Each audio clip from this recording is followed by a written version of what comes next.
Hello everyone, welcome to my channel the Clove. আবারও চলে এসেছি একটা নতুন রান্না নিয়ে। আর আজকের রেসিপি চানা মশলা বা কাবলি ছোলা। এখানে আমি 200 গ্রাম কাবলি ছোলা নিয়েছি আর সেটাকে ওভারনাইট জলে ভিজিয়ে রেখেছি। আপনারা দেখতেই পাচ্ছেন সারা রাত কাবলি ছোলাগুলো জলে ভেজার ফলে বেশ ফুলে উঠেছে। ছোলাগুলোকে এখন প্রেসার কুকারের মধ্যে দিয়ে দেবো সিদ্ধ করার জন্য। সব কাবলি ছোলাগুলো দেওয়া হয়ে গেলে এখন এর মধ্যে দিয়ে দেবো লবঙ্গ, দারচিনি, এলাচ আর বড় এলাচ, আর তার সাথে দিয়ে দিলাম পরিমাণ মতো নুন।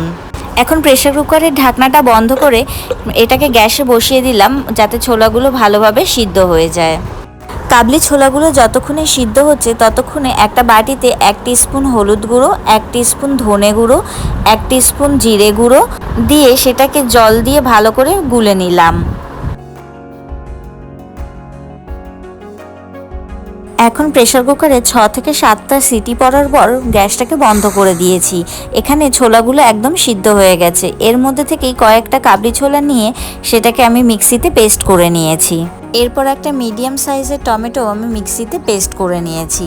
এরপর কড়াইতে সর্ষের তেল দিয়ে তেলটা একটু গরম হলে তার মধ্যে কয়েকটা গোটা জিরে ছড়িয়ে দিলাম আর তার সাথে দিয়ে দিলাম গোটা গরম মশলা। মশলাগুলোকে একটু ভেজে নিয়ে তার মধ্যে দিয়ে দিলাম পেস্ট করে রাখা টমেটোটা। টমেটোটা কড়াইতে দেওয়ার পর একটু খুন্তি দিয়ে নাড়িয়ে চাড়িয়ে নিয়ে এর মধ্যে দিয়ে দিলাম আগে গুলে রাখা মশলাগুলো আর তার সাথে মশলার বাটি ধোয়া জলটাও দিয়ে দিলাম। এরপর এর মধ্যে একে একে দিয়ে দিলাম স্বাদ মতো নুন, রঙের জন্য দিলাম কাশ্মীরি লঙ্কার গুঁড়ো আর তারপর দিয়ে দিলাম আদা আর কাঁচা লঙ্কা বাটা। খুন্তি দিয়ে মশলাটাকে একটু নাড়িয়ে চাড়িয়ে নিয়ে এর মধ্যে দিয়ে দিলাম চানা মশলার পাউডার। এখন মশলাটাকে বেশ কিছুক্ষণ কষিয়ে নিচ্ছি।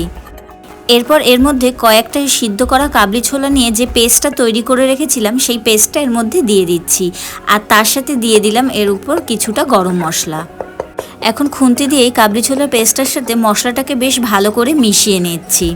সব মশলাগুলো বেশ ভালোভাবে মেশানো হয়ে গেলে এর উপর থেকে 1/2 টিস্পুন গোলমরিচের গুঁড়ো ছড়িয়ে দিচ্ছি আর তার সাথে এর উপর থেকে ছড়িয়ে দিলাম 1/2 টিস্পুন কসুরি মেথির গুঁড়ো। মশলাগুলো যাতে পুড়ে না যায় তাই এর মধ্যে সামান্য গরম জল মিশিয়ে দিলাম। এখন মশলাটাকে একটু ভালো করে কষিয়ে নিয়ে এর মধ্যে কিছুটা চিনি ছড়িয়ে দিলাম।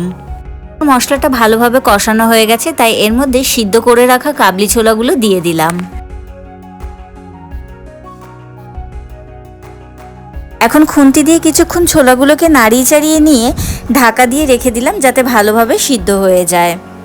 ঢাকাটা তুলে দেখছি ছোলাগুলো বেশ ভালো সিদ্ধ হয়ে গেছে আর গ্রেভিটাও বেশ ঘন হয়ে এসেছে, তাই এর মধ্যে 1 টিস্পুন ঘি আমি মিশিয়ে দিচ্ছি।